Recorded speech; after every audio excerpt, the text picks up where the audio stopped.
ఓం శ్రీ గణేశాయ నమః. సున్నస్సేపుడు అది ఒక పవిత్రమైన యాగశాల. దానిలో 3 యూపస్తంభాలున్నాయి. అమాయకుడైన ఒక యువకుడు కాళ్ళు చేతులు బంధించి బలి నిమిత్తంగా అక్కడ కట్టబడి ఉన్నాడు. అతనికి బ్రతుకు మీద ఆశ లేదు. తన్ను తాను ఎలా రక్షించుకోగలనని భయపడుతున్నాడు. యజ్ఞాగ్ని జ్వలిస్తోంది. యజమాని అతన్ని యజ్ఞ ఆహుతిగా ఎంచుకున్నాడు. అక్కడ హవిస్సు మొదలైన పవిత్రమైన హవన సామగ్రి సిద్ధంగా ఉంది. కానీ ఆ పవిత్ర వస్తువులు అతని విముక్తి సాధనాలు కావు. అసలు అతన్ని విముక్తిని చేయాలని ఎవ్వరూ కూడా అనుకోవటం లేదు. అతన్ని బలిస్తేనే ప్రజలకు మేలు కలుగుతుందని వాళ్ళ యొక్క విశ్వాసం. అతని బంధనంలో ప్రజలు కోరికలు ఇమిడి ఉన్నాయి. అతని దుఃఖంలో ప్రజల సుఖం ఉంది. అతని మరణం ప్రజలకు శుభోదయం కలిగిస్తుంది. మృత్యువు అతన్ని తొంగి చూస్తుంది. యాగాగ్నిశక దప్పిగొని ఉంది. యజ్ఞ మండప పవిత్ర వాతావరణం అతని జీవితాశను పోగొట్టలేకపోతూ ఉన్నది. వేదగానం అతనిలో మంగళకరమైన అనుభూతిని కలిగించలేకపోతూ ఉన్నది. అతను అక్కడ అమంగళమైన మృత్యు ప్రతీక్షలో వ్యాకులంగా ఉన్నాడు. తన దేహాన్ని రక్షించుకోవాలనే కాంక్ష మాత్రం అతనిలో బలంగా ఉంది. కానీ అతని శరీర నాశనం ద్వారా యజమాని తన సుందర భవిష్యత్తును దర్శిస్తున్నారు. ఆ బాలకుడు నిస్సహాయుడై హతాశుడై ఉన్నాడు. ప్రజలు అతని పుష్ట శరీర మాంసాన్ని పవిత్ర ఆహుతిగా వేయడం చూడాలని అనుకుంటున్నారు. వాళ్ళ స్వార్థం అతని వినాశనంలో ఉంది. అతని స్వార్థం తనను తాను రక్షించుకోవడంలో ఉంది. పరస్పర విరుద్ధమైన స్వార్థ సంఘర్షణలో, జీవన్ మృత్యు ద్వంద్వంలో, ఉనికి త్యాగముల మధ్య నిస్సహాయ స్థితిలో ఉన్న ఆ వ్యక్తి ఎవరు? అతన్ని ఎందుకు అలా బంధించారు? అతని తల్లిదండ్రులు ఎవరు? తెలుసుకోవాలనుందా? అయితే చదవండి. తల్లిదండ్రులు ఇరువురు బ్రతికి ఉండి కూడా అనాథ అయిన ఆ దీనుని దయనీయ గాథను అవలోకించండి. కరుణ రసప్లావితమైన ఆ భాగ్యహీనుని చరిత్రను తిలకించండి. ఏ పాపము ఎరగని అమాయకుడైన ఆ ముని బాలకుడే సునస్సేపుడు. సునస్సేపుడు ఒక ప్రసిద్ధ మహర్షి. ఇతడు భృగువంశంలోని అజిగర్తుడనే ఋషి పుత్రులలో మధ్యముడు. ఇతనికి 2 అన్నదమ్ములు, సునపుచ్చుడు, సునలాంగూలుడు. ఇతని గోత్రనామం లేదా పైతృక నామం అజిగర్తి, అనగా అజీగర్తుని కుమారుడని అర్థం. ఇతనికి సౌయవసి, సోమబలి అని కూడా పేర్లు ఉన్నాయి. ఇతను విశ్వామిత్రునికి మేనల్లుడు మరియు ప్రియశిష్యుడు కూడాను. విశ్వామిత్రుని శిష్యుడైన తర్వాతనే ఇతనికి దేవరాతుడనే పేరు ప్రసిద్ధమైంది. ఇతనిని భృగు వంశంలో సునస్సేపుడని, గాధి వంశంలో దేవరాతుడని అంటారు. దేవతలు ఇతనిని బలి నుండి విడిపించుటచే ఇతనికి దేవరాతుడని పేరొచ్చింది. మంత్రద్రష్ట. సునస్సేపుని కథ వేద సంహితాలు, బ్రాహ్మణాలు, రామాయణ, భారత ఇతిహాసాలు, పురాణాలు, శ్రౌత సూత్రాలు మొదలైన గ్రంథాల్లో విభిన్న సంఘటనలతో అనేక ప్రకారాలుగా వర్ణించబడి ఉంది. ఋగ్వేదంలో సునస్సేపుని కథ అత్యంత సంక్షిప్తంగాను అస్పష్టంగాను ఉంది. సునస్సేపుడు ఋగ్వేదంలో 100 రుక్కులను 31 గాథలను దర్శించినట్లుగా ఐతరేయ బ్రాహ్మణ్యం చెబుతూ ఉన్నది. ఇతడు ఋగ్వేదం ప్రథమ మండలంలోని 7 సూక్తాలను, మొదటి అష్టకంలోని మంత్రాలను దర్శించిన మంత్రద్రష్ట. ఇతడు ఇంద్రుడు, వరుణుడు మొదలైన దేవతలను ఉద్దేశించి చేసిన ప్రార్థనలు ఋగ్వేదంలో రుక్కులుగా వెలసినాయి. ఇతడు దేవతల సహాయం వలన మృత్యుముఖం నుండి బయటపడినట్లుగా ఋగ్వేదంలో చెప్పబడింది. ఋగ్వేదం ప్రథమ మండలం 6వ అనువాకం 30వ సూక్తంలో ఇంద్రుడు సునస్సేపునికి స్వర్ణ రథాన్ని బహుకరించినట్లుగా చెప్పబడింది. ఋగ్వేదం 1:1, 24, 30, 12, 13, 5, 2, 7, 9, 7, 9, 3. సునస్సేపుడు సామవేదంలో 17 దశతుల్లో కొన్ని మంత్రాలను దర్శించారు. కృష్ణ యజు సంహితలో 24 మంత్రాలను ఆయన దర్శించారు. యజుర్వేదంలో ఇతనిని గురించి వరుణ గృహీత అని చెప్పబడింది. ఇతన్ని వరుణుడే జలోదర వ్యాధిగ్రస్తుని చేసినట్లుగా కానీ ఇతడే స్వయంగా మంత్ర ప్రార్థనల ద్వారా వరుణ పాశముల నుండి వ్యాధి నుండి కూడా విముక్తుడైనట్లు సంక్షిప్తంగా చెప్పబడింది. యజుర్వేదం తైత్తిరీయ సంహితలో 5, 2, 1, 3లో, కాటక సంహితలో 19, 11, కాపిష్టల కట సంహిత 2, 1, 1లో ఇతని యొక్క ప్రస్తావన ఉంటుంది. సునస్సేపుడు అథర్వ వేదం 6వ ఖండంలోని 25వ సూక్తం, 7వ ఖండంలోని 83వ సూక్తాలలోను మంత్రాలను ఆయన దర్శించారు. ఇతడు ప్రజాపతి, అగ్ని, సవిత, వరుణుడు, విశ్వే దేవతలు, ఇంద్రుడు, అశ్విని దేవతలు మరియు ఉషస్సును గురించి చేసిన ప్రార్థనలు మనకు వేదాలలో మంత్రాలుగా లభిస్తున్నాయి. ఐతిరేయ బ్రాహ్మణ్యం మరియు శాంఖాయన శ్రౌత సూత్రం వీటిల్లో చెప్పబడిన కథను బట్టి ఇతన్ని హరిశ్చంద్రుని కుమారుడైన రోహితుడు తన తండ్రి వరుణునికి యజ్ఞ పశువుగా సమర్పించడానికే కొంటాడు. ఆ తర్వాత ఇతన్ని యూపస్తంభానికి కట్టేస్తారు. విశ్వామిత్రుని సలహా మేరకు ఇతడు బంధ విముక్తికై వరుణుడు, ఇంద్రుడు మొదలైన దేవతలను ప్రార్థిస్తాడు. వరుణుడు ఇతన్ని బంధ విముక్తుని చేస్తాడు. ఆ తర్వాత విశ్వామిత్రుడు ఇతన్ని పుత్రునిగా స్వీకరిస్తారు. దానిని విశ్వామిత్రుని కుమారులు వ్యతిరేకిస్తారు. అందుకు విశ్వామిత్రుడు తన కుమారులను శపిస్తారు. ఈ సునస్సేపుడు తర్వాత దేవరాతుడిగా ప్రసిద్ధి చెందుతారు. ఋగ్వేదం 1, 2, 7లోను బ్రాహ్మణ గ్రంథాల్లోనూ ప్రస్తావించబడిన ఈ కథ వేదార్థ దీపికలో విపులంగా వివరించబడి ఉంది. పురాణ ఇతిహాసాల్లో సునస్సేపుడు వైదిక వాంగ్మయంలో వర్ణించబడిన ఈ కథ పురాణ సాహిత్యంలో సవివరంగా అనేక పర్యాయములు పునరావృతమైంది. వాల్మీకి రామాయణం బాలకాండలో 61, 62లో, మహాభారతం అనుశాసనిక పర్వంలో 3, శాంతి పర్వంలో 294, శ్రీమద్ భాగవతంలో 9, 7, హరివంశంలో 1, 27, దేవీ భాగవతంలో 7, 14, 17, విష్ణు పురాణంలో 4, 7, బ్రహ్మ పురాణంలో 10లో సునస్సేపుని ప్రస్తావన ఉంటుంది. ఒక బ్రాహ్మణ యువకుడు యజ్ఞ పశువుగా సమర్పించబడి విశ్వామిత్రునిచే రక్షించబడినట్లుగా పురాణంలో ప్రసిద్ధమైన కథ ఉంది. ఆ బ్రాహ్మణ యువకుడే సునస్సేపుడు. కానీ పురాణాల్లో కూడా 2 విధాలైన కథలున్నాయి. ఒక కథ ప్రకారం ఇతడు రుచీకముని కుమారుడు. ఇతన్ని అంబరీషుడు యాగ పశువుగా స్వీకరించారు. మరొక కథ ప్రకారం సునస్సేపుడు అజీగర్తుడనే బ్రాహ్మణుని యొక్క కుమారుడు. ఇతన్ని హరిశ్చంద్రుడు యజ్ఞ పశువుగా స్వీకరించారు. సునస్సేపుని కథ కొద్ది మార్పులలో దేవీ భాగవతం మరియు ఇతర పురాణాల్లో ఉంది.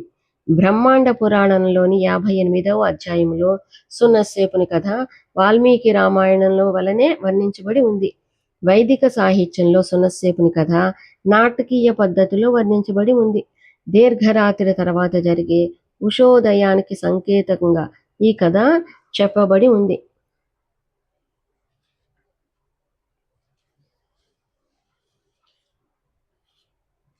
అమరావతిని తలపిస్తున్నది. అది అయోధ్య నగరం. భూదేవికి ముఖదర్పణమే వంటిది. శత్రువులకు దుర్భేద్యమైన ఆ నగరం అతి సుందరం. చిగురు మామిడి చెట్లతోనూ, చెంగలువల బావులతోనూ, సుగంధ మంద మారుతములతోనూ అది అమరావతిని తలపిస్తూ ఉన్నది. పగడపు తీగలు, కందకాల్లోని నీటి తామరలు, ఆ నగరానికి వెలలేని ఆభరణాలు, బాగుగా పెరిగిన చెరుకు తోటలు, ఆకాశాన్నంటే కోటలు, వజ్రమయ కవాటాలు, ముత్యాల కొలువు కూటాలు, రాజుల మేడలు, పౌరుల వాడలు, తీర్చిదిద్దినట్లు వీధులు, నీడలు కనపడే మాణిక్య వేదులు, చిత్రీకరించబడిన పతాకా వితానాలు, బృందగానాలు, బహువిధాలైన దేవతా ప్రాసాదాలు, రకరకాల తూర్యనాదాలు, పరతత్వ విధులైన బ్రాహ్మణోత్తములు, దేవేంద్రునితో సమానులైన రాజశ్రేష్ఠులు, కుబేరునికి సాటి అయిన వర్తకులు, రసజ్ఞులైన నర్తకులతో ఆ సాకేతపురి శోభాయమానంగా విలసిల్లుతూ ఉన్నది. అక్కడి చెట్లు మందార వృక్షాలను తలపిస్తాయి. రథాలు అదృష్టవంతుల మనోరథాల వలె అడ్డు లేకుండా నడుస్తాయి. మత్తేభాలు మద జలధారలతో భూమికి దిగి వచ్చిన మహామేఘాల్లాగా సంచరిస్తాయి. అక్కడ ప్రతి వీధి రత్నతోరణములతో అలంకరించబడి ప్రకాశిస్తూ ఉంటుంది. అక్కడి యోధులకు యుద్ధం అంటే పండగ. అక్కడి అశ్వాలు సూర్యుని రథాశ్వాలను ధిక్కరించేవిగా ఉన్నాయి. దండనాథులు అనేక యుద్ధాల్లో తగిలిన గాయాలే వెలలేని ఆభరణాలుగా శోభిస్తున్నారు. అక్కడి మావటి వాళ్ళు ఎంతటి మదపుటి ఏనుగునైనా చెయ్యెత్తి తొండాన్ని గట్టిగా పట్టుకొని లోబర్చుకుంటారు. రౌతులు శత్రువులను ఒక్క వ్రేటుతో 6 ముక్కలుగా ఖండిస్తారు. వీరభటులకు ఖడ్గ యుద్ధంలో ఎదురు లేదు. మల్లులు ఏనుగులతోనైనా కలయబడి ఓడించగలవారు. నా కుమారుణ్ణి నీకు సమర్పిస్తాను. ఇటువంటి మహాపట్టణాన్ని రాజధానిగా చేసుకుని సూర్యవంశంలో పుట్టిన హరిశ్చంద్ర సార్వభౌముడు పరిపాలిస్తున్నారు. ఆయన సత్యం తప్పని వారుగా ప్రసిద్ధికెక్కారు. దేవతల కోరిక మేరకు రాజులందరినీ జయించి రాజసూయాగం చేశారు. దీవులన్నింటిలో విజయస్తంభాలను నాటి ఆ చక్రవర్తి లోకాల్లో శాశ్వత కీర్తిని సంపాదించారు. అతని ప్రధానమంత్రి సత్యకీర్తి. దేవేంద్రునికి బృహస్పతి వలె ఆ మహామంత్రి తనకు సహాయకుడు కాగా, హరిశ్చంద్రుడు అమరేంద్రుని వలె మహావైభవశాలి అయి ప్రజలను కన్నబిడ్డల వలె కాపాడుతూ రాజ్యమేలుతున్నారు. ఆ ప్రభువు పట్టప్రాణి చంద్రమతి. ఆమె మొదటి భార్య. ఆమె కాకుండా ఇంకా 99 మంది భార్యలు ఉన్నారు. కానీ వారికి బిడ్డలు కలగలేదు. చివరకు నారద మహర్షి సలహా మేరకు హరిశ్చంద్రుడు గంగా తీరానికి వెళ్ళి వరుణుని గురించి తపస్సు చేశారు. వరుణుడు ప్రత్యక్షమై అతనికి పుత్ర సంతానం కలుగునట్లుగా వరం అనుగ్రహించారు. హరిశ్చంద్రుడు తన కుమారునికి వరుణునికి యాగ పశువుగా సమర్పిస్తానని వాగ్దానం చేశారు. అల్లారు ముద్దుగా. తర్వాత కొన్నాళ్లకు చంద్రమతి గర్భం దాల్చింది. 9 మాసాలు నిండినాయి. ఒక శుభదినాన 12 పుత్రుని ప్రసవించింది. అతనికి రోహితాశ్వుడని నామకరణం చేశారు. అతడు శుక్లపక్ష చంద్రుని వలె దినదిన ప్రవర్ధమానుడు అవుతున్నాడు. లేక లేక కలిగిన బిడ్డను చూసి తల్లిదండ్రులు పొందుతున్న ఆనందానికి అవధులు లేవు. రాజ అంతఃపురంలో దాస దాసీజనుల సపర్యలతో ఆ బిడ్డ అల్లారు ముద్దుగా పెరుగుతున్నాడు. రోజులు నెలలు సంవత్సరాలు గడుస్తున్నాయి. కానీ హరిశ్చంద్రుడు పుత్రునికి వరుణునికి ఇవ్వలేదు. అనేక పర్యాయాలు వరుణుడు ఆ బిడ్డనిమ్మని అడిగాడు. కానీ హరిశ్చంద్రుడు ఏవో సాకులు క్షమాపణలు చెబుతూ వాయిదా వేస్తూ వచ్చాడు. ఎట్టకేలకు హరిశ్చంద్రుడు తన కుమారునికి 11వ ఏట ఉపనయనం చేసిన తర్వాత వరుణునికి ఇవ్వడానికి సమ్మతించారు. జలోదర వ్యాధి పీడిస్తుంది. పిల్లవానికి 10 సంవత్సరాలు పూర్తయినాయి. 11వ సంవత్సరం వచ్చింది. చక్రవర్తి అతనికి ఉపనయనం చేయ సంకల్పించారు. రాజమందిరంలో అందుకు కావలసిన ఏర్పాట్లన్నీ కూడా జరుగుతున్నాయి. ఇంతలో వరుణుడు ప్రత్యక్షమైనాడు. రాజకుమారుడు తన తండ్రి తనను ఉపనయనం చేసిన తర్వాత యజ్ఞ పశువుగా బలి ఇస్తాడని గ్రహించి రాత్రికి రాత్రే రాజమందిరాన్ని నుండి అడవికి పారిపోయాడు. వరుణుడు హరిశ్చంద్రుని బిడ్డనిమ్మని అడిగాడు. మహారాజు కలవరపడ్డాడు. వరుణుడు కోపంతో మహారాజును జలోదర వ్యాధి పీడితుడు కమ్మని శపించాడు. రాజు రోగగ్రస్తుడయ్యాడు. రోహితాసుడు బాటసార్ల ద్వారా తన తండ్రి వ్యాధిగ్రస్తుడయ్యాడని విన్నాడు. తన కారణంగా తండ్రికి ఆపద వచ్చిందని చాలా విచారించాడు. రాజమందిరానికి తిరిగి రావాలని అనేక పర్యాయములు అనుకున్నాడు. కానీ ప్రతిసారి ఇంద్రుడు బ్రాహ్మణ వేషంలో ప్రత్యక్షమై అతని మనసు మార్చి ఆ ప్రయత్నం నుండి విరమింపచేశారు. వరుణుని సంతోషపెట్టు. హరిశ్చంద్రుడు తన దుఃఖానికి విపత్తుకు పరిష్కార మార్గం చూపించమని కులగురువైన వశిష్ఠ మహర్షిని ప్రార్థించారు. వరుణునికి ఇచ్చిన వాగ్దానాన్ని ఏదో ఒక విధంగా నెరవేర్చమని వశిష్ఠ మహర్షి హరిశ్చంద్రునికి సలహా ఇచ్చారు. ఆయన ఇంకా ఇలా అన్నారు. పుత్రులు పలు విధాలు. ధనమిచ్చుకున్నవాడు కూడా పుత్రుడే అవుతాడు. కాబట్టి ఒక పుత్రుణ్ణి కొని వరుణునికివ్వు. ఎవరైనా బ్రాహ్మణుడు కొడుకుని అమ్ముతాడేమో చూడు. నీవు వరుణ్ణి సంతోషపెడితే నీ వ్యాధి నయమవుతుంది. మీ కుమారుణ్ణి అమ్ముతారా? ఇది విని రాజు సంతోషించాడు. ఎవరైనా బ్రాహ్మణుడు తన కుమారుణ్ణి అమ్ముటకు సిద్ధంగా ఉన్నాడేమో వెతకమని తన తండ్రిని ఆదేశించాడు. మంత్రి వెతకగా అతనికి పరమ కఠినాత్ముడు, లోభి, దురాశగల బ్రాహ్మణుడు ఒకడు దొరికాడు. అతడే సునస్సేపుని తండ్రి అజీగర్తుడు. అతనికి 3 కుమారులు. వాళ్ళు సునపుచ్చుడు, సునస్సేపుడు, సునలాంగూలుడు. వారిలో జ్యేష్ఠుడు కర్మాధికారి కావున అతనిని అమ్మనన్నాడు తండ్రి. కనిష్ఠుడంటే తనకు ఎక్కువ ప్రీతి కాబట్టి అతన్ని ఇవ్వనంది తల్లి. తల్లిదండ్రుల యొక్క అభిప్రాయములను విన్న రెండవ కుమారుడైన సునస్సేపుడు తనను తాను విక్రయించుటకు సిద్ధపడినట్లుగా గ్రహించి మంత్రి వెంట బయలుదేరాడు. అందుకు ప్రతిగా మంత్రి అతనికి 100 గోవులు ఇవ్వడానికి అంగీకరించాడు. ఈ విధంగా మంత్రి సునస్సేపుని కొని రాజమందిరానికి తీసుకొని వచ్చారు. ఆ తర్వాత అతనిని యాగశాలకు తీసుకుని వెళ్లారు. అక్కడ విశ్వామిత్రుడు హోతగా, జమదగ్ని అధ్వర్యుడుగా, వశిష్ఠుడు బ్రాహ్మగా, అయాస్కుడు ఉద్గాతగా యాగం మొదలైంది. సునస్సేపుని రక్తమాల్యను లేపనాలతో అలంకరించారు. కానీ అతనిని యూపస్తంభానికి బంధించడానికి, బలి ఇవ్వడానికి ఎవరూ కూడా ముందుకు రాలేదు. అప్పుడు అతని తండ్రి అజీగర్తుడే 100 ఆవులను తీసుకుని సునస్సేపుని దర్భపాసాలతో 3 యూపాలకు బంధించాడు. మరో 100 ఆవులు కాసిపడి చివరగా తండ్రి అతనిని బలి ఇవ్వడానికి కూడా సిద్ధపడ్డాడు. క్షణంలో భస్మమైపోతుంది. అప్పుడు సునస్సేపుని పరిస్థితి అతి దయనీయంగా, శోచనీయంగా ఉంది. సమీపించిన మృత్యువు అతని కళ్ళల్లో కనిపిస్తోంది. అతని దృష్టిలో జగత్తు ఏ సమయంలోనైనా కనుమరుగు కావచ్చును. ఈ సుందరమైన, సుఖవంతమైన ప్రపంచాన్ని అతను ఇక చూడలేడు. ముహూర్త మాత్రంలో అక్కడ హాహాకారాలతో నీళ్లు ఎగిసి పడతాయి. యువకుడైన అతని సుందర సుదృఢ శరీరం క్షణంలో భస్మమైపోతుంది. అతని మదిలో ఈ భయంకర భావనలు మెదలగానే అతడు మృత్యు భీతితో భయకంపితుడయ్యాడు. విషాదంతో వివసుడయ్యాడు. ప్రజల క్రూరత్వంపై అతనికి కోపం వచ్చింది. కానీ ఏం చేస్తాడు? అతడు పాశబద్ధుడై ఉన్నాడు కదా. బలికి భయపడుతున్నాడు ఏమి? అతని ఆలోచనలు కార్యరూపం దాల్చలేదు.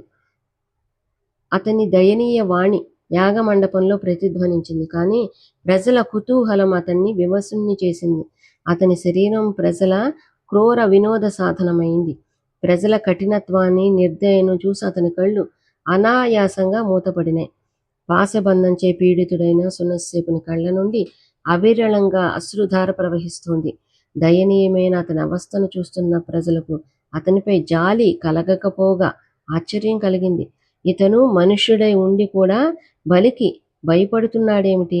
దేవతలను ప్రసన్నం చేసే స్థానంలో ఉండి రోధిస్తున్నాడేమిటి? మృత్యువునకు భయపడుతున్న ఇతడు స్వర్గమార్గం నుండి విచలితుడు అవుతాడు అని అక్కడ వాళ్ళంతా అతని ప్రవర్తనకు అసంతుష్టులయ్యారు. కొంతమంది కళ్ళల్లో అతని పట్ల ఉపేక్ష కనిపించింది. మరికొంతమంది అతని పిరికితనానికి ఉదాసీనులయ్యారు. నీ యజ్ఞానికి భంగం కలిగిస్తా. ఇంతలో బ్రహ్మర్షి విశ్వామిత్రుడు అక్కడికి విచ్చేశారు. అతడు దీనంగా జాలి గొలిపేటట్లుగా దుఃఖిస్తున్న సునస్సేపుని ఓదార్చారు. మహారాజుతో, రాజా, ఈ బాలుణ్ణి విడిచిపెట్టు. ఇతనిని వదలనిచో నీ యజ్ఞానికి భంగం కలిగిస్తాను అన్నారు. అప్పుడు హరిశ్చంద్రుడు విశ్వామిత్రుడితో, మహర్షి, నేను రోగ విముక్తుడను కావడానికి ఈ యజ్ఞం చేస్తున్నాను. మీకు కావలసినంత సంపదలను ఇస్తాను. దయచేసి ఈ యజ్ఞానికి విఘ్నం కలిగించకండి అన్నాడు. నీకు భయం లేదు. ఈ మాటలు ఒకవైపు బాలుని దుఃఖం, మరొక వైపు విశ్వామిత్రుడిని కోపోద్రిక్తుడిని చేసినాయి. అతడు సునస్సేపునికి వరుణ మంత్రాన్ని ఉపదేశించి, బాలక, నీవి మంత్రాన్ని జపించు, నీవు మృత్యువు నుండి తప్పకుండా రక్షించబడతావు అని సునస్సేపునికి అభయం ఇచ్చాడు. జీవన్మరణాల మధ్య ఊగిసలాడుతున్న సునస్సేపునకు వరుణదేవుడు ఒక ఆశాకిరణంగా కనిపించాడు. అప్పుడు అతను గద్గద స్వరంతో వరుణదేవుణ్ణి ఈ విధంగా ప్రార్థించారు. వరుణ ప్రార్థన. ఓ వరుణదేవ, పాశబద్ధుడనైన నేను రాత్రింబవళ్ళు మిమ్మల్ని స్తుతిస్తున్నాను. నన్ను పాశ విముక్తిని చెయ్యండి. నన్ను కట్టిన పాశములను తొలగించండి. నన్ను అగ్నికి ఆహుతి చెయ్యకండి. రాజా వరుణ, నీకు ఉదక మధ్యంలో అనన్య సాధారణమైన హిరణ్మయమైన నివాస భూమి కలదు. అందువల్ల ధృతవ్రతుడైన రాజు వరుణుడు మా సర్వస్థానములను పరిత్యజించుగాక. నీవు సర్వరోగ స్థానముల నుంచి మమ్ములను విమోచనం చెందించు. అంతేకాక సర్వ పాపముల నుంచి కూడా మమ్మల్ని విడిపించు. ఉతకములారా, మీరు మా సత్యాసత్య విషయములలో సాక్షిభూతులు కండి. మీపై ప్రమాణం చేస్తున్నాను.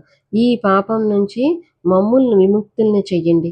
దేవా, నా శరీరంపై భాగంలో ఉన్న పాశమును ఖండించివేయి. క్రింది భాగంలో ఉన్న పాశమును అవకుంఠనం చెయ్యి, నశింపచేయి. మధ్య భాగంలో ఉన్న పాశమును విడిపించు. ఆదిత్య, నీ వ్రత కర్మలో యోగ్యతా సిద్ధికై మేము సర్వపాశముల నుండి కూడా విముక్తులమై అఖండితులము అగుదుముగాక. మా నుంచి సర్వపాశములను విడిపించు. నీకు సంబంధించిన ఉత్తమాధమ పాశములను, దుస్వప్నము వలన కలిగిన అరిష్టములను మా నుంచి నిర్గమింపచెయ్యి. ఆ తర్వాత మేము పుణ్యలోకములను పొందెదముగాక. దండంలో లాగా యజ్ఞాహుతులను తమ క్రోధంతో నివారించండి. విజ్ఞులు, బలవంతులు, కీర్తిమంతులు, సౌభాగ్యదాయకులైన మీరు మా మధ్యకు రండి. నేను చేసుకున్న పాపాల నుండి నన్ను విముక్తుణ్ణి చెయ్యండి. సునస్సేపుడు తన నిర్మలమైన అశ్రుజలంతో వరుణుడికి ఆర్గ్యమిస్తూ ఇలా స్తుతిస్తున్నారు. భగవాన్, మీరు నిష్టగల యజమాని. సాధారణ హవిస్సును త్యాగం చేయడం లేదు. మీరు హద్దులు లేని సముద్రం పైన ఎగిరి వెళ్ళిపోగలరు. ఆకాశంలో పక్షులు ఎగిరే మార్గాలు తమకు తెలుసు. సముద్రముగాములైన పక్షులు మార్గాలు కూడా మీకు తెలుసుకుంటారు. 12 నెలలతో పాటు మీకు అధిక మాసం కూడా తెలుసు. విస్తృతము ఉన్నతములైన గొప్ప వాయుమార్గం కూడా మీకు తెలుసు. అఘటిత ఘటనా శక్తి సంపన్నులు మీరు. నా పిలుపు వినండి. ఈ రోజు సంతోషకరమైన దినం. నేను మిమ్మల్ని ముక్తి నిమిత్తమై ఆహ్వానిస్తున్నాను. మీరు మేధావులు. ఆకాశం, పృథివీ, విశ్వాలలో ప్రకాశిస్తున్నారు. మీరు నా పిలుపుని విన్నారా? నా పిలుపుకు బదులిస్తారా? అగ్నిస్తుతి. యూపానికి బంధితుడైన సునస్సేపుడు హవ్యవాహనుడై అగ్నిదేవుణ్ణి స్తుతిస్తున్నారు. హవ్యవాహన, మీరు సదా యువకులు, తేజస్సంపన్నులు. మీరు పుత్రుని ఎడ వాత్సల్యం గల తండ్రి, బంధువులకు బంధువు, మిత్రునికి మిత్రులు. దేవతలను పూజించే సమయంలో మేము మీకు హవిస్సులు ఇస్తాం. అమర్చుడవైన ఓ అగ్ని, మీ ఎడ మానవుల ప్రశంసావాక్కులు స్నేహమయంగా ఉన్నాయి. బలపుత్రులు అయిన మీరు మీ సమస్త అగ్నులతో పాటు మా ప్రార్థనను వినండి.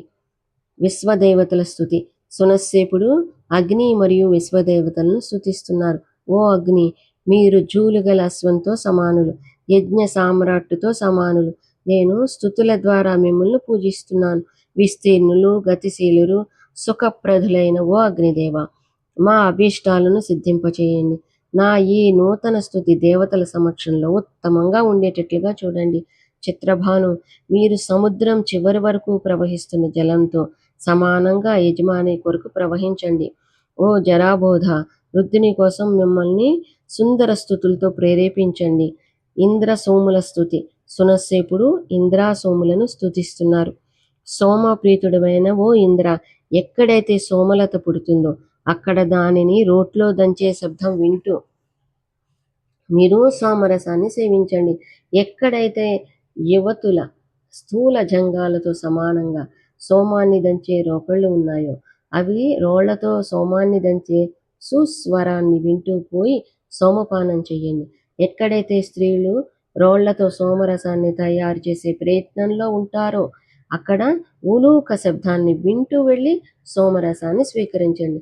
సారథి ఏ విధంగా అశ్వం కళ్ళాన్ని పట్టుకుంటాడో అదే విధంగా రోకళ్లను తాళ్లకు కట్టి సోమరసాన్ని చిలుకుతున్నారు. ఆ చిలికే శబ్దాన్ని వింటూ వెళ్ళి సోమరసాన్ని స్వీకరించండి. ఓ ఉలూకల, నిన్ను ప్రత్యేక గృహంలో పెడుతున్నాము. మీరు విజయదుందుభితో సమానంగా ఈ యజ్ఞభూమిలో నాదం చెయ్యండి. వనదేవత ప్రార్థన. ఓ వనస్పతి, ఓ వనదేవతల్లారా, ఎప్పుడైతే వాయువు మందగమనంతో మీ ముందు వీస్తుందో ఆ సమయంలో ఓ ఉలూకల, ఇంద్రుడు పానం చేయటానికై సోమరసాన్ని సిద్ధం చేయి. ఓ ఉలూకల, తామర తూడు వంటి ఓ వనస్పతి, మధురమైన సోమరసాన్ని ఇంద్రుని కోసం తయారు చేయండి. పిండిన సోమరసాన్ని పాత్రల నుంచి తీసుకుని పవిత్రమైన దర్భలపై చల్లండి. మిగిలిన దాన్ని గోచర్మ పాత్రలో ఉంచండి. ఇంద్రస్తుతి. ఓ సోమపాయి, మేమిక్కడ నిరాశలుగా ఉన్నాం. శక్తిశాలి సునాసీకుడువైన ఓ ఇంద్ర, మీ కరుణ కోసం నేను ఎదురు చూస్తూ ఉన్నాను. నా శత్రువులు నిద్రించినట్లు చెయ్యి. మిత్రులను మేల్కొలుపు. గంధర్వ సమానులైన నా ఈ శత్రువులను నశింపచెయ్యి. నా అశుభాన్ని కోరేవాళ్లను వధించు. ఇంద్రుణ్ణి ప్రసన్నం చేసుకోవడానికై నేను సోమరసంతోనూ జలంతోనూ ప్రోత్సహిస్తున్నాను. పల్లానికి ప్రవహించే జలంలాగా అతన్ని రమ్మను. ఇంద్రుని కోసం మనం సమకూర్చిన వాటన్నింటినీ ఆయన సముద్రుడిలాగా తనలో చేర్చుకొని ఏ విధంగానైతే కపోతం తన గర్భిణీ కపోతాన్ని చేరుతుందో అదే విధంగా ఈ సోమంతో కూడిన మా వాణిని మీరు స్వీకరించండి. శతక్రతు ప్రార్థన. ఓ శతక్రతు, మా ఈ జీవన్మరణ సంఘర్షణపై దయచేసి దృష్టి పెట్టండి. దీనిని నియంత్రించకండి. దీనిపై మీ సలహా ఇవ్వండి. మేము మా రక్షణ కోసం మిమ్మల్ని ఎల్లప్పుడూ ఆహ్వానిస్తూ ఉంటాం. మీరు నా ఆహ్వానం విని ఉంటే తప్పకుండా మీ పూర్ణ శక్తితో ఇక్కడికి రండి. మీకు జ్ఞాపకం ఉన్నదా? పూర్వం నా తండ్రి మిమ్మల్ని ఆహ్వానించారు. నేను నా పూర్వీకులతో సమానంగా మిమ్మల్ని స్మరిస్తున్నాను, ఆహ్వానిస్తున్నాను. ఓ వజ్రి, మీరు మిత్రులకు మిత్రులు. తమ తమ కోరికలను పూర్తి చేసుకోవడానికి ప్రజలందరూ మిమ్మల్ని స్తుతిస్తూ ఉంటారు. ఇరుసు పైన బండి చక్రంలాగా తిరుగుతున్నట్లుగా మీరు ప్రార్థితుల దౌర్భాగ్యమైన ఇరుసుపై చక్రాన్ని తిప్పండి. మీ దయ ప్రార్థితులమైన మాపై ప్రసరించుగాక. ఈ స్వర్ణరథం నీకోసమే. ఈ విధంగా సునస్సేపుడు ఇంద్రుడిని స్తుతిస్తూ అంజలి ఘటించాడు. అగ్ని అతన్ని యూపబంధనం నుండి విముక్తి చేశాడు. అతని పాశాలన్నీ కూడా తొలగిపోయాయి. ఇంద్రుడు అతని ఎదుట సాక్షాత్కరించి, పోయి సునస్సేఫా, నీకు నేను ప్రసన్నుడయ్యాను. ఓ సూక్త ద్రష్ట, ఈ హిరణ్మయ రథం నీకోసమే, తీసుకో అని సునస్సేపునికి స్వర్ణరథాన్ని బహుకరించారు. ఇతన్ని వదిలిపెట్టండి. వరుణుడు మహారాజు ముందు ప్రత్యక్షమై, రాజా, సునస్సేపుని వదిలిపెట్టి యజ్ఞం చేయి, నీవు వ్యాధి నుండి విముక్తుడు అవుతావు అని చెప్పి అదృశ్యమయ్యాడు. వెంటనే రాజు రోగ విముక్తుడయ్యాడు. రాజు సునస్సేపుని వదిలిపెట్టవలసిందిగా ఆజ్ఞాపించాడు. యజ్ఞశాలలతో జై జయ ధ్వానాలు ప్రతిధ్వనించినాయి. నా తండ్రి ఎవరు?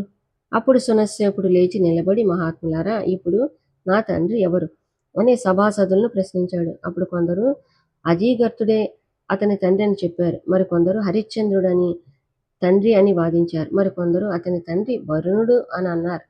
ఇంతలో వశిష్ఠ మహర్షి లేచి, పెద్దలారా, దయచేసి వాదించకండి. వేద ప్రమాణాన్ని అనుసరించి ఇతని ప్రశ్నకు నేను సమాధానమిస్తాను. ఎప్పుడైతే అజిగర్తుడు తన కుమారుణ్ణి వెలకట్టి బేరమాడి అమ్మి ధనం తీసుకున్నాడో అప్పుడే అతడు తన పితృత్వాన్ని కోల్పోయాడు. ఆ తర్వాత హరిశ్చంద్రుడు ఇతనిని కొనుట చేత ఇతనికి తండ్రి అయ్యాడు. కానీ ఎప్పుడైతే హరిశ్చంద్రుడు ఇతడిని యూపస్తంభానికి కట్టివేయమని ఆజ్ఞాపించాడో అప్పుడు అతడు కూడా పితృత్వాన్ని కోల్పోయాడు. విశ్వామిత్రుడే అతని తండ్రి. ఇక వరుణుడు ఇతనిని మృత్యువు నుంచి రక్షించాడు కాబట్టి అతడే ఇతనికి తండ్రి అని చెప్పడం సరికాదు. ఎందుకంటే దేవతలు ఎవరైనా సరే గొప్ప స్తుతిపూర్వకాలైన మంత్రాలతో స్తోత్రాలతో స్తుతిస్తే సంతుష్టులై జీవితం, సంపద, గోవులు, భూమి, ముక్తి మొదలైన వాటిని అనుగ్రహిస్తారు. కాబట్టి దీనిలో విశేషమేమీ లేదు. కానీ సునస్సేపుడు దయనీయమైన విపత్కర పరిస్థితిలో ఉన్నప్పుడు అతనికి విశ్వామిత్రుడు వరుణ మంత్రాన్ని ఉపదేశించారు. కాబట్టి విశ్వామిత్రుడే అతనికి తండ్రి కావడానికి అర్హుడు అని తీర్పు చెప్పారు. అక్కడ ఆసీనులైన సభాసదులందరూ కూడా ఆ నిర్ణయాన్ని అంగీకరించారు. ఆ తర్వాత ఋత్విక్కులు ఆదరంతో సునస్సేపుని యజ్ఞంలో ఋత్విక్కుగా పాల్గొనమన్నారు. అతడు అందుకు అంగీకరించాడు. యాగం యథావిధిగా పరిసమాప్తమైంది. విశ్వామిత్రుడు సునస్సేపుని తన దత్తపుత్రునిగా స్వీకరించాడు. అజీగర్తుడు తన కుమారుణ్ణి తిరిగి ఇమ్మని అడిగాడు. కానీ విశ్వామిత్రుడు దేవతలు తనని అతనికిచ్చారని, అందువల్ల ఇకపై అతనిని దేవతలచే ఇవ్వబడిన వాడు అని అంటారని అన్నాడు. విశ్వామిత్రుడు సునస్సేపుని దేవతలు నాకు ఇచ్చారని చెప్పాడు. సునస్సేపుడు కూడా తాను తిరిగి అజిగర్తునితో ఇంటికి వెళ్ళుట అసాధ్యమని అతనికి చెప్పాడు. విశ్వామిత్రుడు సునస్సేపుని జ్యేష్ఠపుత్రునిగా స్వీకరించి తన ఆశ్రమానికి తోడ్కొని వెళ్ళారు. విశ్వామిత్రుడు 101 మంది పుత్రులతో మదచ్చందుని కంటే పెద్దవారైన 50 మంది సునస్సేపుని తామ పెద్దన్నగా స్వీకరించడానికి వారు ఒప్పుకోలేదు. అందుకు ఆగ్రహించిన విశ్వామిత్రుడు వాళ్ళ సంతతి తరతరాలుగా మ్లేచ్చులు కమ్మని శపించేశారు. మధుచంద్రునితో సహా మిగిలిన 50 మంది దేవరాతుని తమ జ్యేష్ఠ భ్రాతగా అంగీకరించి విశ్వామిత్రుని అనుగ్రహానికి పాత్రులయ్యారు. ఈ విధంగా సునస్సేపుడు విశ్వామిత్రుడికి దత్తపుత్రుడై జహ్ను, గాది వంశీయులకు ఉత్తరాధికారి అయ్యారు. పిశాచత్వం పోయింది. సునస్సేపుని అమ్ముటి వలన అజీగర్తుడు పిశాచమయ్యాడు. అతన్ని యమభటులు బాధ పెడుతూ ఉండగా అది విని సునస్సేపుడు తన వలన తన తండ్రికి ఇటువంటి బాధలు వచ్చాయని విచారించి గౌతమి నదీ తీరానికి వెళ్లి తపస్సు చేశారు. అతని తపస్సుకు మెచ్చి శివకేశవులు ప్రత్యక్షమయ్యారు. వారి అనుగ్రహం వలన సునస్సేపుడు తన తండ్రి పిశాచత్వాన్ని పోగొట్టారు. హరిశ్చంద్రుడు రోగవిముక్తుడయ్యాడని విని రోహితాసుడు అడవి నుండి రాజమందిరానికి తిరిగి వచ్చారు. మహారాజు ఆనంద బాష్పాలతో కుమారుని కౌగిలించుకున్నారు. హరిశ్చంద్ర చక్రవర్తి తన భార్యతో కుమారునితో సుఖ జీవనాన్ని గడుపుతూ సత్యవ్రతుడే ధర్మనిష్టతో ప్రజలను కన్న బిడ్డల వలె పరిపాలించారు. అతని పరిపాలనలో ప్రజలు సుఖ సంతోషాలతో వర్ధిల్లారు. రామాయణంలో సునస్సేపుడు. వాల్మీకి రామాయణంలో సునస్సేపుని కథ ఎందుకు భిన్నంగా ఉంటుంది. రామాయణం బాలకండ 61, 62 సర్గల్లో సునస్సేపుని కథ ప్రస్తావించబడి ఉంది. దీనికి ఆధారం ఋగ్వేదమే. ఈ రెండింటినీ పరిశీలిస్తే మనకు కథ స్పష్టంగా తెలుస్తుంది. ఇంకా కాలగతిలో వారి ఆలోచన పద్ధతి, కథన శైలి, రచనా విధానం ఎలా మారింది అన్నది కూడా తెలుస్తుంది. పూర్వం కోసల దేశాన్ని అంబరీషుడనే చక్రవర్తి పరిపాలిస్తూ ఉండేవారు. ఆయన ఒక యజ్ఞాన్ని ప్రారంభించారు. ఆ యాగ పశువును ఇంద్రుడు అపహరించాడు. అప్పుడు పురోహితుడు, రాజా, నీ అశ్రద్ధ వలన పశువు అపహరించబడింది. పశువును భద్రంగా కాపాడుకోలేని ప్రభువును పశునాశ దోషం హరిస్తుంది. కావున పోయిన పశువును పట్టి తీసుకుని రావాలి, లేదా యజ్ఞ పశువుగా మనిషిని అయినా తేవాలి అన్నారు. నీ కుమారుణ్ణి నాకివ్వు. ధీసాలైన అంబరీషుడు నరపశువు కోసం బయలుదేరాడు. పల్లెలు, పట్టణాలు, వనాలు, ఆశ్రమాలు తిరిగి నరపశువు ఎక్కడా లభించక చివరకు భృగుతుంగం అనే పర్వతాన్ని చేరుకున్నారు. అక్కడ భృగువంశంలో పుట్టిన రుచీకుడనే తపస్వి భార్య బిడ్డలతో నివసిస్తున్నారు. అంబరీషుడు అతనికి నమస్కరించి కుశల ప్రశ్నలు అడిగిన పిమ్మట, మునీశ్వర, నేను ఒక యజ్ఞం తలపెట్టాను. నా యజ్ఞ పశువును ఎవరో అపహరించారు. దానికోసం దేశాలు తిరిగి వెతికాను, కానీ దొరకలేదు. కావున 100,000 గోవులు ఇస్తాను. నీ కుమారులలో ఒకరినిచ్చి నన్ను కృతకృత్యుణ్ణి చెయ్యి అని విన్నవించుకున్నారు. సిద్ధంగా ఉన్నా తీసుకువెళ్ళండి. రుచీకుడు ఆ మాటలు విని, రాజా, నీవేమిచ్చినా నా పెద్ద కుమారుని విక్రయించను అన్నాడు. వెంటనే మునిపత్ని అంబరీషునితో, రాజా, నా భర్త పెద్ద బిడ్డను అమ్మనన్నాడు. నేను చిన్న కుమారుణ్ణి ఇవ్వను. లోకంలో తండ్రికి పెద్ద కొడుకు, తల్లికి చిన్న కొడుకు ముద్దు కదా. తన తండ్రి పెద్దవాణిని, తల్లి చిన్నవాణిని విక్రయించమని చెప్పగా మధ్యవాడైన సునస్సేపుడు స్వయంగా అంబరీషునితో, మహారాజా, మా తండ్రి పెద్దవాణిని, తల్లి చిన్నవాణిని నీ కమ్ముడికి ఇష్టపడటలేదు. దీనిని బట్టి మధ్యలో ఉన్న నన్ను వాళ్ళు విక్రయించినట్లుగా తెలుస్తూ ఉన్నది. కాబట్టి ఇంకా ఆలస్యం ఎందుకు? సిద్ధంగా ఉన్నాను, తీసుకువెళ్ళండి అన్నారు. నన్ను ఈ పాపాన్ని నుండి రక్షించు. అంబరీషుడు సంతోషించి రుచికునికి ధనమిచ్చి సునస్సేపుని రథంలో కూర్చోబెట్టుకుని అయోధ్యకు బయలుదేరారు. వాళ్ళు మార్గ మధ్యంలో ఉన్న పుష్కర తీర్థాన్ని చేరినప్పటికీ మిట్ట మధ్యాహ్నం అయింది. ఎండ తట్టుకోలేనంతగా తీవ్రంగా ఉంది. అంబరీషుడు బడలిక తీర్చుకోవడానికి అక్కడ ఆగారు. రాజు విశ్రమించి ఉన్న సమయం చూసి సునస్సేపుడు అక్కడ సమీపంలో తపస్సు చేస్తున్న తన మేనమామ విశ్వామిత్రుని వద్దకు వెళ్ళాడు. ప్రాణభయంతో, ఆశతో, మార్గాయాసంతో అతడు తూలుతూ విశ్వామిత్రుని ఒడిలో వాలి, స్వామి, నాకు తల్లి లేదు, తండ్రి లేదు, మరి జ్ఞాతులెక్కడ, బంధువులెక్కడ, అనాథను, దీనుడను, నీ శరణు వేడుతున్నాను, రక్షించు. అందరినీ చల్లగా కాపాడేవాడివి, అందరికీ మేలు చేసేవాడివి, నన్ను కాపాడడం నీకు భారమా? మాతాపితులు నన్ను అంబరీష చక్రవర్తికి యాగపశువుగా విక్రయించారు. కావున మహారాజు కార్యం నెరవేరినట్లు నేను దీర్ఘాయువునే చిరకాలం తపస్సు చేసి స్వర్గాన్ని పొందినట్లుగా అనుగ్రహించు. తండ్రి తన కుమారుని వలె నన్ను పాపాన్ని నుండి రక్షించు అని వేడుకున్నారు. ఈ త్యాగం చేయండి. అప్పుడు విశ్వామిత్రుడు ఓదార్పు మాటలతో సునస్సేపును ఊరడించి తన కుమారుని పిలిచి, బిడ్డలారా, ఏ శుభం కోరి తల్లిదండ్రులు పుత్రులకు అంటారో అటువంటి ఇహపరాల్లో శ్రేయస్సును కలిగించే ధర్మకార్యాన్ని ఆచరించవలసిన అవసరం ఇప్పుడు కలిగింది. నాయనలారా, ఈ పిల్లవాడు మునిబాలకుడు, నన్ను శరణు వేడాడు. ప్రాణదానం చేసి వీనికి ప్రీతి చెయ్యండి. మీరు పుణ్యశీలురు, ధర్మపరాయణులు కావున అంబరీషునికి యాగపశువుగా అగ్నిహోత్రునికి తృప్తి కలిగించండి. సునస్సేపుడు రక్షించబడతాడు. చక్రవర్తి యాగం నిరాటంకంగా పరిసమాప్తమవుతుంది. దేవతలు తృప్తి చెందుతారు. నాకు మాట దక్కుతుంది. కాబట్టి మీలో ఎవరో ఒకరు ఈ త్యాగానికి సిద్ధపడండి అన్నారు. తండ్రి విశ్వామిత్రుని మాటలు విని అతని కుమారులు మదచంద్రుడు మొదలైన వారు కన్న బిడ్డలను కాదని పరుల బిడ్డను పరమ ఆదరంతో కాపాడుతావు. ఇదెక్కడి న్యాయం? మంచి అన్నాన్ని త్రోసి రాజని కుక్క మాంసాన్ని కోరినట్లున్నది అని అభిమానంతో ఎద్దేవాగా మాట్లాడారు. నీ కోరిక నెరవేరుతుంది.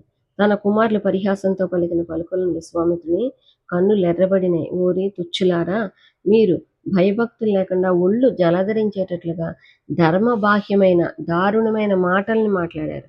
కావున మీరు కూడా ఆ వశిష్ఠుని కుమారుని వలె ముష్టిక జాతిలో పుట్టి కుక్క మాంసాన్ని తింటూ 1000 ఏళ్లు పడి ఉండండి అని వాళ్ళని శపించి, కౌశికుడు దుఃఖార్తుడై ఉన్న సునస్సేపునికి భయం లేకుండా నిరామయమైన రక్ష కట్టి, కుమారా, నీకు ఎర్రని వస్త్రాలు ధరింపచేసి ఎర్రని గంధం పూసి ఎర్రని పూలమాలల్ని మెడలో వేసి నిన్ను పవిత్రమైన దర్భపాశాలతో యూపస్తంభానికి బంధించినప్పుడు ఇంద్రోపేంద్రులను ఉద్దేశించి నేను చెప్పే ఈ 2 మంత్రాలను నీవు పఠించు, నీ కోరిక నెరవేరుతుంది అని చెప్పి విశ్వామిత్రుడు సునస్సేపునకు 2 మంత్రాలను ఉపదేశించారు. ఇక ఆలస్యం ఎందులకు? సునస్సేపుడు ఏకాగ్ర చిత్తంతో విశ్వామిత్రుడు ఉపదేశించిన ఆ 2 మంత్రాలను గ్రహించి అంబరీషుని వద్దకు వెళ్ళి, మహారాజా, ఇంకా ఆలస్యం ఎందుకు? యజ్ఞభూమికి వెళ్దాం రండి, దీక్షతో యజ్ఞాన్ని నిర్వర్తించండి అని తొందర పెట్టాడు. అంబరీషుడు అందుకు సంతోషించి వెంటనే బయలుదేరి అయోధ్యకి చేరి సునస్సేపునితో యాగశాలను ప్రవేశించారు. తర్వాత చక్రవర్తి సదస్యుల అనుమతితో సునస్సేపునికి ఎర్రని వస్త్రాలు ధరింపచేసి ఎర్రని పూలమాలలు వేసి ఎర్రని గంధం పూసి దర్భపాశాలతో యూపస్తంభానికి కట్టివేశారు. ముని కుమారుడు విశ్వామిత్రుడు ఉపదేశించిన విధంగా ఇంద్రుణ్ణి ఉపేంద్రుణ్ణి రహస్యంగా స్తుతించారు. వెంటనే సహస్రాక్షుడు సంతోషించి సునస్సేపునికి దీర్ఘాయువునిచ్చి కాపాడారు. ఇంద్రుని అనుగ్రహంతో అంబరీషునికి బహుయాగ ఫలం లభించింది.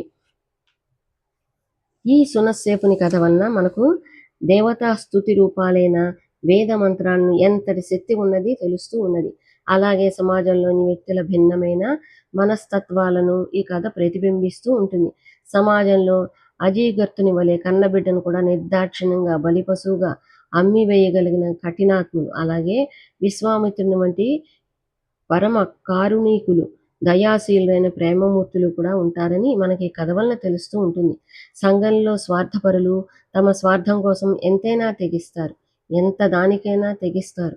కరుణామయులు, దయాద్ర హృదయాలు నిస్వార్థంగా నిరుపేక్షంగా ఇతరులకు మేలు చేస్తారని మనకి కథ తెలియజేస్తోంది.